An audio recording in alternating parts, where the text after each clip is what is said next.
आज आहोंनी दिलं birthday gift. आता काय दिलं ते सांगतेच, पण त्याआधी आहोंनी आज गुरांना ना शावर बसवला होता.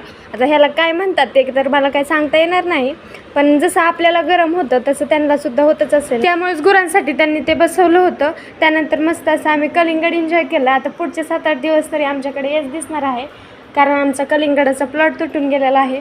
त्यानंतर आलं होतं पार्सल. आहोंनी माझ्यासाठी ना हे ट्रायपॉड मागवलं होतं. आता माझ्याकडे पहिले जे ट्रायपॉड होतं ते एकदम छोटं होतं आणि ते ना माझ्याकडून तुटलं होतं.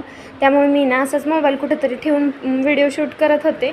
तर त्यांनी हे माझ्यासाठी मागवलं होतं आणि म्हटलं हेच तुझ्यासाठी ना बड्डे गिफ्ट आहे, आणि याच्यापेक्षा सुंदर माझ्यासाठी गिफ्ट कोणतं असू शकत नाही. ट्रायपॉडची क्वालिटी पण ना एकदम मस्त आलेली आहे आणि ते 360 डिग्री रोटेट पण होत आहे. चला, बड्डेच्या 2 दिवस अगोदर बड्डे गिफ्ट तर भेटलं होतं. त्यानंतर इव्हिनिंगला एवढं सुंदर वातावरण झालं होतं. आता वातावरण कसंही झालं तरी आम्हाला सर्वांना फक्त चहाच आठवतो. मग चिल्लर पार्टी सोबत मस्त असा चहा एन्जॉय केला आणि असा होता माझा आजचा दिवस. भेटूया नेक्स्ट व्लॉग मध्ये, तोपर्यंत बाय.